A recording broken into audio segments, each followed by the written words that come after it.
नमस्कार, महाराष्ट्र T24 मध्ये मी मनीष टेंबरे आपण सर्वांचं स्वागत करतो। चला बघूया महाराष्ट्रातील ठळक बातम्या। सजनू पवार आणि त्यांची बहीण यशोदा काळे हे मुकादमचे काम करत असून कामगार पुरवण्यासाठी कर्नाटकातील अफजलपूर येथील शिवबा हट्टी यांच्याकडून ऊस तोडण्यासाठी कामगार पाठवतो।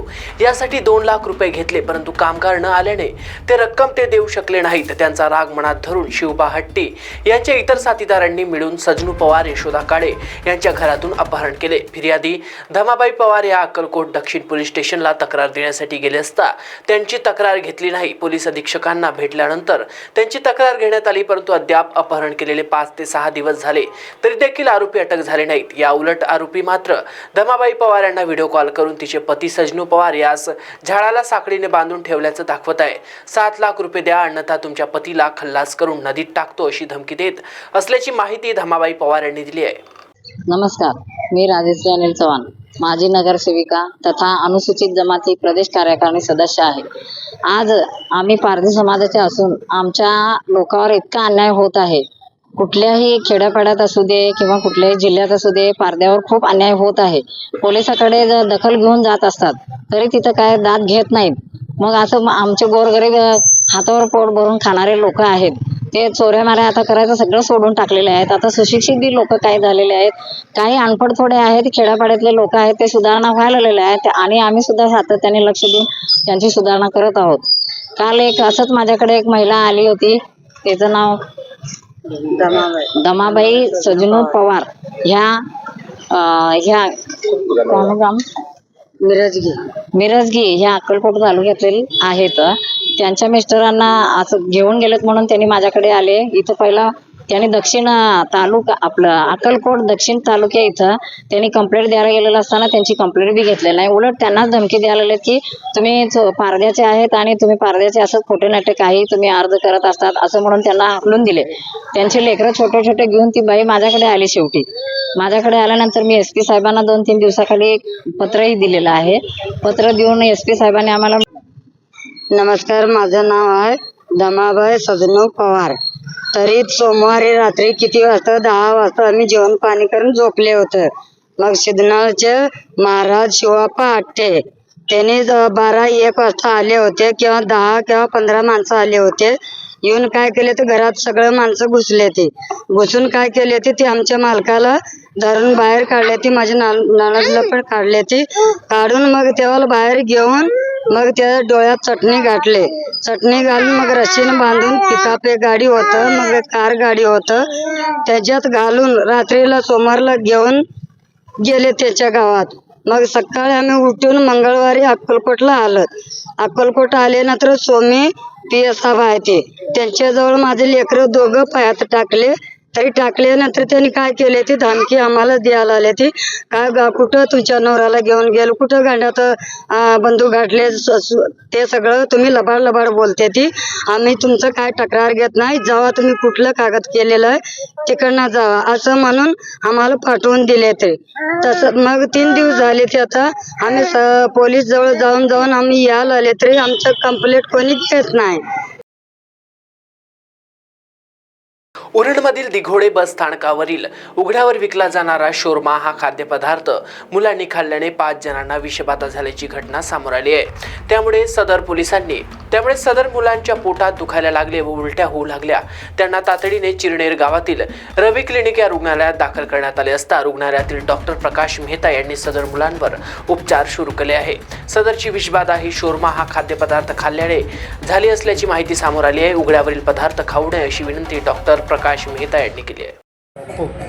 मी डॉक्टर प्रकाश मेहता चिरनेरला प्रॅक्टिस करतो। आज सकाळपासून 7-8 मुलं आली, रस्त्यावरचं उघडं खाल्लेले शोरमा हा जो प्रकार आहे ते त्यांनी खाल्लेला होता, त्याच्यामुळे ते सगळ्यांना फूड पॉयझनिंग झालेलं होतं। म्हणून मी सगळ्यांना विनंती करतो, सांगतो की असं उघड्यावरचे पदार्थ अजिबात खाऊ नका। रावेर विधानसभा क्षेत्रात दिनांक 27 डिसेंबर रोजी झालेल्या अवकाळी पावसात आणि भीषण गारपिटीमुळे केळी, हरभरा, गहू, तूर, पपई अशा विविध पिकांचे मोठ्या प्रमाणात नुकसान झाले आहे। या नुकसानाची पाहणी करण्यासाठी आमदार अमोल जावळे यांनी जळगाव जिल्हाधिकारी आयुष प्रसाद आणि विभागीय अधिकाऱ्यांसोबत यावल तालुक्यातील भालोद, बामनोद, आमोदा, म्हैसवाडी, राजुरा, बोरावल आणि परिसरातील शेत शिवारांना भेट दिली। नंदुरबार बाल शहीदांच्या भूमीत श्री संत श्रेष्ठ निवृत्ती महाराज पदयात्रा सोहळा निमित्ताने नंदुरबार शहरात आता फिरता नारळीय कार्यक्रमाचे आयोजन करण्यात आले. 49 वर्ष पूर्ण झाले त्या अनुषंगाने या फिरत्या नारळीय कार्यक्रमाचे नंदुरबार शहरातील गजमल तुळशीराम पाटील महाविद्यालयाच्या भव्य अशा मैदानावर या फिरत्या नारळीय 49व्या कार्यक्रमाचे आयोजन करण्यात आले. माऊली रथ व पादुकांची भव्य शोभायात्रा शहरातील धुळे चौफुलीपासून सुरू करण्यात आली होती. तसेच सदर शोभायात्रा ही मोठा मारुती छत्रपती शिवाजी महाराज नाट्य मंदिर मार्गे IT रस्त्यावरून थेट गजमल तुळशीराम पाटील महाविद्यालयाच्या मैदानावर दाखल झाली.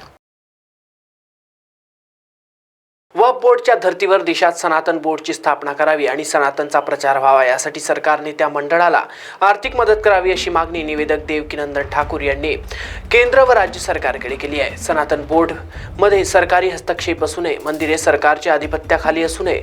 सनातन बोर्डच्या निर्मितीसाठी प्रत्येक हिंदूने आपले योगदान द्यावे आणि 27 जानेवारीला प्रयागराज महाकुंभमध्ये होणाऱ्या सनातनी धर्म संसदेमध्ये सहभागी व्हावे असे आवाहन देवकीनंदन ठाकूर यांनी केले. आप सभी पत्रकार बंधुओं का बहुत बहुत धन्यवाद. राधे राधे. आज आपको इसलिए कष्ट दिया है क्योंकि हम इस महाराष्ट्र की पावन धरा पर हैं, जहां से न सिर्फ भक्ति और धर्म की रक्षा के लिए मैसेज जाते हैं बल्कि देश की सुरक्षा के लिए भी एक से एक योद्धाओं ने यहाँ पर कुर्बानियां दी हैं, बलिदान दिए हैं और इस देश की रक्षा के लिए उनका अहम योगदान रहा है. इसीलिए इस महाराष्ट्र की पावन भूमि से हम सभी मराठी लोगों को एक निवेदन करना चाहते हैं और वो निवेदन यह है कि सनातन परंपरा की सुरक्षा के लिए जब मुसलमानों के पास में वक्फ बोर्ड है, हमारे सिख भाइयों के पास में भी एक अपना उनकी संस्था है, वैसे ही क्रिश्चियन भाइयों के लिए भी उनकी अपनी संस्था है, वैसे ही हमें अपने सनातन धर्म की सुरक्षा के लिए सनातन बोर्ड की आवश्यकता है, जिसमें हमें सरकारी हस्तक्षेप नहीं चाहिए. हमारे मंदिर सरकार के अंडर नहीं होने चाहिए. जब किसी का पूजा स्थान सरकार के अंडर में नहीं है तो हमारा ही पूजा स्थान सरकार के अंडर में क्यों है? ये हमारे साथ नाइंसाफी क्यों है? हमारी पूजा पद्धति को दूषित करने का षड्यंत्र क्यों है? हमारे धर्माचार्यों को ये अधिकार मिलना चाहिए. हमारे सनातन धर्म में 4 प्रमुख पद हैं जो पूरे कंट्री को एक दूसरे से जोड़ देते हैं. वो चारों शंकराचार्य सनातन बोर्ड को देखरेख करें और सारी उसी सनातन बोर्ड का गठन. प्रतिबंध नॉयलॉन मांजाचा विषय पुन्हा एकदा ऐरणीवर आला असून आज शहर पोलिसांनी स्थानीय मोची गल्लीत भागात छापा करून तिघांवर कारवाई करत 7,000 किमतीचा घातक नॉयलॉन मांजा जप्त केलाय. मकर संक्रांतीचा सण जवळ आल्यामुळे सर्वत्र पतंगबाजीला सुरुवात झाली आहे. मात्र पतंग उडवताना घातक अशा नॉयलॉन मांजाचा वापर होऊ नये त्यामुळे राज्यभरात अनेक दुर्घटना घडत आहेत. नॉयलॉन मांजामुळे पक्ष्यांचा मृत्यू होतो, तसेच काही ठिकाणी नागरिकांचाही मृत्यू होतो व ते नागरिक जखमी झाले आहेत. नॉयलॉन मांजा अडकल्याने जिल्ह्यात अनेक जण जखमी झाले आहेत. खामगाव शहरातही असे प्रकार उघडकीस आले आहेत. त्यामुळे जिल्हा प्रशासनाने नॉयलॉन मांजा विक्री करणाऱ्यांवर कारवाई करण्याचे निर्देश दिले. नायलॉन सिंथेटिक जो मांजा आहे तो अवैधरित्या बाजारात विक्रीला आहे आणि काही लोक लपून छपून तो विक्री करत असतात. त्यामुळे बऱ्याच दुर्घटनाही घडलेल्या आहेत. काल गोपाळनगर शिवाजीनगर पोलीस स्टेशनच्या हद्दीत पण ही घटना घडली आणि नायलॉन मांजा विक्री करू नयेबाबत माननीय जिल्हाधिकारी सर यांचे आदेश पण आहेत की कोणीही विक्री करू नये, त्याला बंदी घातलेली आहे. तसे असताना देखील चोरून लपून काही टिळक मैदानमधील दुकानदार हे विक्री करत असल्याची माहिती मिळाली. आज रोजी पूर्ण स्टाफसह आम्ही तिथं त्या ठिकाणी रेड मारल्यानंतर 3 दुकानदार नायलॉन मांजा सिंथेटिक मांजा विक्री करत असताना मिळाला. आम्ही त्यांच्यावर पर्यावरण प्रदूषण कायद्याचे कलम 5 आणि 15 तसेच भारतीय न्याय संहितेनुसार 125 आणि 223 प्रमाणे गुन्हे दाखल केलेले आहेत व त्यांच्यावर कठोर कारवाई करण्यात आलेली आहे व 3 वेगवेगळे गुन्हे दाखल केलेले आहेत. त्यानंतर अशीच कारवाई आम्ही पुढे सुरू ठेवणार आहे.